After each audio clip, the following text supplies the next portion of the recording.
ஈசா அலைஹிஸ்ஸலாத்து வஸ்ஸலாம் அவர்கள் இறங்குவார்கள்.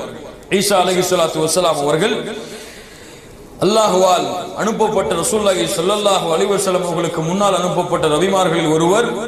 ரசூலுல்லாஹி ஸல்லல்லாஹு அலைஹி வஸல்லம் அவர்களுடைய காலத்திற்கு முன்னால் அனுப்பப்பட்ட இவர்கள் கொல்லப்படவில்லை, இவர்கள் கொல்லப்படவும் இல்லை, சிறுவையில் அடைக்கப்படவும் இல்லை. அல்லாஹ் ரப்புல் ஆலமீன் தெளிவாக சொல்கிறான், வமா கதலூஹு வமா ஸலபூஹு, இவர் கொல்லப்படவும் இல்லை, சிலுவையில் அறையப்படவும் இல்லை, வலாக்கின் சுப்பிஹ லஹும், இவரை போன்ற ஒரு தோற்றமாக மாற்றப்பட்டார் ஒருவர் என்று அல்லாஹ் ரப்புல் ஆலமீன் சொல்கிறான். வமா கதலூஹு யகீனா, உறுதியாக இவர் கொல்லப்படவில்லை, பல் ரஃபஅஹு அல்லாஹு இலைஹி, அல்லாஹ் ரப்புல் ஆலமீன் தன்னிடத்திலே இவரை உயர்த்தி கொண்டான் என்று அல்லாஹ் ரப்புல் ஆலமீன் குர்ஆனிலே சொல்கிறான். ஈசா அலைஹிஸ்ஸலாத்து வஸ்ஸலாமுடைய அந்த சந்திப்பை ரசூலுல்லாஹி ஸல்லல்லாஹு அலைஹி வஸல்லம் மேராஜுடைய பயணத்திலே சந்தித்தார்கள்.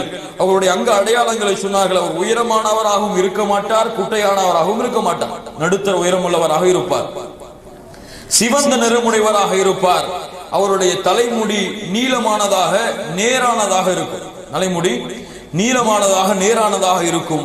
இவர் பலஸ்தீனிலே உள்ள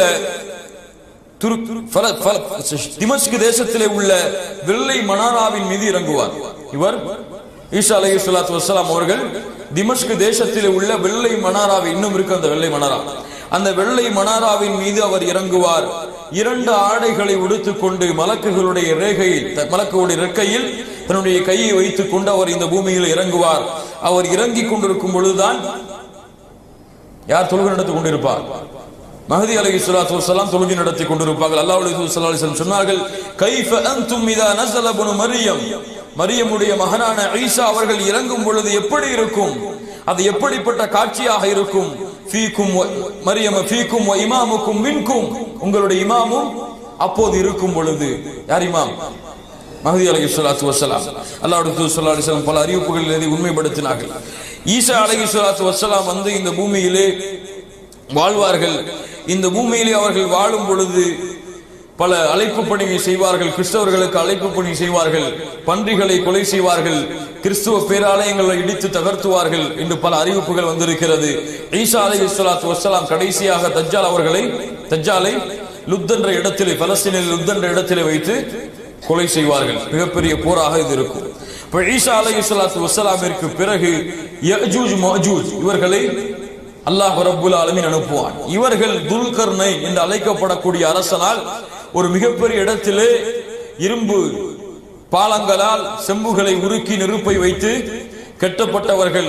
ஒவ்வொரு நாளும் அவர்கள் தங்கள் அந்த இரும்பை உடைக்க முயற்சி செய்து கொண்டே இருக்கிறார்கள். மாலை வந்தால் அது உயர்ந்து விடும் என்று அல்லாஹ்வுடைய தூதர் ஸல்லல்லாஹு அலைஹி வஸல்லம் சொன்னார்கள். இன்று முகம் பெருத்தவர்களாக இருப்பார்கள், கண்கள் சிறியவர்களாக இருப்பார்கள். யஜூஜ் மஜூஜ் கண்கள் சிறியவர்களாக இருப்பார்கள், முகம் பெருத்தவர்களாக இருப்பார்கள். அல்லாஹ்வுடைய தூதர் ஸல்லல்லாஹு அலைஹி வஸல்லம் சொன்னார்கள், அதிகமான எண்ணிக்கை உடையவர்களாக இருப்பார்கள். ஒரு யஜூஜ் மஜூஜிலே ஒருவன் இறப்பதற்கு முன்னதாக 1000 பிள்ளைகளை பூமியில போட்டுட்டு தான் போவாங்க.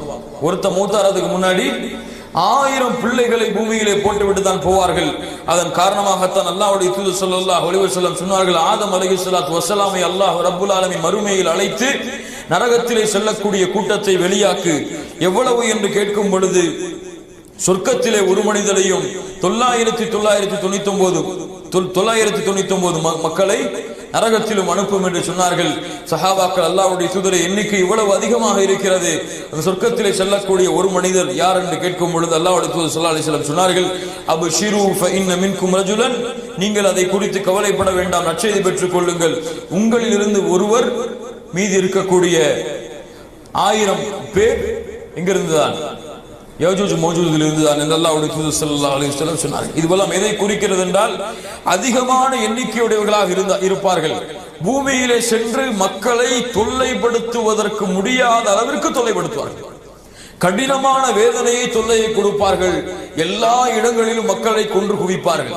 கடைசியிலே கொன்று குவித்ததற்கு பிறகு அழைப்பார்கள், பூமியில் உள்ளவர்களை கொன்று விட்டோம், வானத்தில் உள்ளவர்களை மலக்குகளை கொல்ல வாருங்கள் என்று அழைத்து ஒரு மலைக்கு மேல் ஏறி அம்புகளை எடுத்து எறிவார்கள். அல்லாஹ் ரப்புல் ஆலமீன் அந்த அம்புகளை இரத்தத்தால் தீட்டி மறுபடியும் பூமிக்கு அனுப்புவான் என்று ரசூலுல்லாஹி ஸல்லல்லாஹு அலைஹி வஸல்லம் சொன்னார்கள். இவர்கள் ஆறை கடந்து செல்வார்கள். கடந்து செல்லும் பொழுதை குடித்து தண்ணீரை காலியாக்கி இருப்பார்கள். இவர்கள் பலஸ்தீனில் அந்த கிழக்கு தேசத்தில் ஒரு இடத்தை அடைந்தவுடன் இவர்களை யாராலும் கொள்ள முடியாது. தஜ்ஜாலை கொன்ற ஈசா அலைஹிஸ்ஸலாத்து வஸ்ஸலாம் அவர்களாலே இவர்களை கொள்ள முடியாது. இடத்திலே சென்று ஒன்று கூடுவார்கள். அதற்கு பிறகு ஈசா அலைஹிஸ்ஸலாத்து வஸ்ஸலாம் மலைக்கு மேல் ஏறி அல்லாஹ்விடத்திலே பிரார்த்தனை செய்வார்கள். யா அல்லாஹ் இவர்களை அழித்து விடு என்று அல்லாஹ்விடத்திலே துஆ செய்வார்கள். குழப்பம் அதிகமாகிவிட்டது என்று அல்லாஹ் ரப்புல் ஆலமீன் ஒட்டக கழுத்துக்களை போன்று உள்ள பறவைகளை அனுப்பி அவர்களை அல்லாஹ் ரப்புல் ஆலமீன் அழிப்பான். அதற்கு பிறகு பூமி முழுவதும் நாற்றம் எடுக்கும். இறந்து அழுகு பிணங்களாக பூமி முழுவதும் கிடப்பார்கள். அல்லாஹ் ரப்புல் ஆலமீன் அதற்கு பிறகு ஒரு மலையை இறக்குவான். பூமி கண்ணாடியை போன்று சுத்தமாகிவிடும். சுத்தமாகிவிடும் என்று அல்லாஹ்வுடைய தூதர் ஸல்லல்லாஹு அலைஹி வஸல்லம் அவர்கள் சொன்னார்கள். இதை யஜூஜ் மௌஜூஜை பற்றி அல்லாஹ்வுடைய தூதர் ஸல்லல்லாஹு அலைஹி வஸல்லம் சொன்னார். அதற்கு பிறகு 3 பூகம்பங்கள் பூமியிலே அதிகமாக நடக்கும். முதல் பூகம்பம் கிழக்கு தேசத்திலிருந்து, இரண்டாவது பூகம்பம் மேற்கு தேசத்திலிருந்து, மூன்றாவது பூகம்பம் அரபு தேசங்களில். மதீனாவிற்கு கிழக்க உள்ள தேசத்திலேயும் மேற்கு தேசங்களிலேயும் ஜசீரத்துல் அரப் அரபுடைய பிரதேசங்களிலும் 3 நிலநடுக்கங்கள் பூகம்பங்கள் பூமியிலே மக்களை ஈர்த்துக் கொள்ளும் அளவிற்கு மிக அதிகமான நிலநடுக்கங்கள் ஏற்படும். அதற்கு பிறகு தாப்பா ஒரு கால்நடை வரும். ஒரு கால்நடை பூமியில் இருந்து வரும். இந்த பூமியிலிருந்து வெளியேறும். இந்த பூமியிலிருந்து வெளியேறக்கூடிய இந்த தாப்பா மூசா அலைஹிஸ்ஸலாத்து வஸ்ஸலாமுடைய கம்பை தன்னிடத்தில் வைத்திருக்கும். மூசா அலைஹிஸ்ஸலாத்து வஸ்ஸலாமுடைய அஸா, அந்த அஸாவை தன்னிடத்தில் வைத்திருக்கும். கையிலே முத்திரை, யாருடைய முத்திரை? சுலைமான் அலைஹிஸ்ஸலாத்து வஸ்ஸலாமுடைய முத்திரையை கைகளிலே பொறித்திருக்கும். இந்த விலங்கினம் பேசும். மக்களிடத்திலே பேசும். காஃபிர்களாக இருக்கக்கூடியவர்களுக்கு அடையாளம் யார் காஃபிர் யார் முஸ்லிம் என்று இந்த விலங்கினம் வந்ததற்கு பிறகுதான் தெரியும். முகத்திலே மூக்கிற்கும் அந்த காதிற்கும் இடையே உள்ள பிரதேசத்தில் தன்னிடத்திலே உள்ள கம்பால் அடையாளமிடப்பட்டவர்கள் எல்லாம் காஃபிர்கள் என்று அடையாளம் கொள்ளலாம். இந்த விலங்கினமும் வந்து மரணிக்கும். அதற்கு பிறகு அல்லாஹ் ரப்புல் ஆலமீன் துஹான் ஒரு மிகப்பெரிய புகை மூட்டத்தை ஏற்படுத்துவார். அல்லாஹ் ரப்புல் ஆலமீன் குர்ஆனிலே சொல்கிறான், அந்த புகை மூட்டம் வந்தவுடன் மூமின்களுக்கு அந்த புகை மூட்டம் பட்ட உடனேயே மூமின்கள் அச்சென்று தும்பலாக அந்த புகை மூட்டத்தை வெளியேற்றி விடுவார்கள். காஃபிர்களுக்கு அந்த புகை மூட்டம் பட்டுவிட்டால் உடம்பெல்லாம் ஊதி வெடித்து விடுவார்கள். அல்லாஹ் பாதுகாப்பான உடம்பெல்லாம் ஊதி வெடிமாகி விடுவார்கள். அதற்கு பிறகு அல்லாஹ் ரப்புல் ஆலமீன் சூரியனை மேற்கிலிருந்து உதயம் செய்வார். இதுவரைக்குத்தான் அல்லாஹ்விடத்திலே பாவ மன்னிப்பு ஏற்றுக்கொள்ளப்படும். இதுவரைக்கும் தான் செய்த பாவங்களுக்கு குற்றங்களுக்கு ஈமானுக்கு பாதுகாப்பு கிடைக்கும். சூரியன் உதயமாகி விட்டால் முடிந்தது. அல்லாஹ்வுடைய தூதர் ஸல்லல்லாஹு அலைஹி வஸல்லம் சொன்னார்கள், லா தகூமு ஸஆ ஹத்தா தத்லுஅ அஷ்-ஷம்ஸு மின் மக்ரிபிஹா. கிழக்கு மேற்கிலிருந்து சூரியன் உதிக்காத வரை மறுமை ஏற்படாது. ஃபைன் தாலத் ஃபராஹ الناس آمنوا اجمعون. மக்கள் எல்லோரும் அந்த சூரியன் மேற்கிலிருந்து உதிப்பதை பார்த்தால் ஈமான் கொள்வார்கள். எல்லோருமே ஈமான் கொள்வார்கள். அல்லாஹ் ரப்புல் ஆலமீன் சொல்லுவதை பாருங்கள், லா யன்ஃபஉ நஃப்ஸன் ஈமானுஹா. அவங்களுடைய ஈமான் எந்த பலனையும் கொடுக்காது. அது வரைக்கும் தான் ஈமான் கொள்ள வாய்ப்பு இருக்கும். தௌபாவிற்கு வாசல் திறக்கப்பட்டிருக்கும். அதற்கு பிறகு கடைசியாக ஒரு நெருப்பு யமன் தேசத்திலிருந்து கிளம்பி மக்கள் எல்லோரையும் மாஷரை நோக்கி ஒன்று திரட்டும். அப்போது அல்லாஹ் ரப்புல் ஆலமீன் மறுமை ஏற்படுத்துவான். இந்த மறுமையுடைய 10 அடையாளங்களாக அல்லாஹ்வுடைய தூதர் முஹம்மது ரசூலுல்லாஹ் ஸல்லல்லாஹு அலைஹி வஸல்லம் கூறிய அடையாளங்கள். கண்ணியத்துக்குரியவர்களே, இந்த 10 அடையாளங்களும் இந்த சமூகத்திற்கு மிக சமீபத்தில் இருக்கிறது. ஒவ்வொரு அடையாளங்கள் நடந்துவிட்டால் அடுத்தடுத்து அல்லாஹ் ரப்புல் ஆலமீன் மறுமையை ஏற்படுத்துவதற்கு ஆயுத்தமாகி விடுவான். அதற்கு பிறகு சூர் ஊதப்படும்.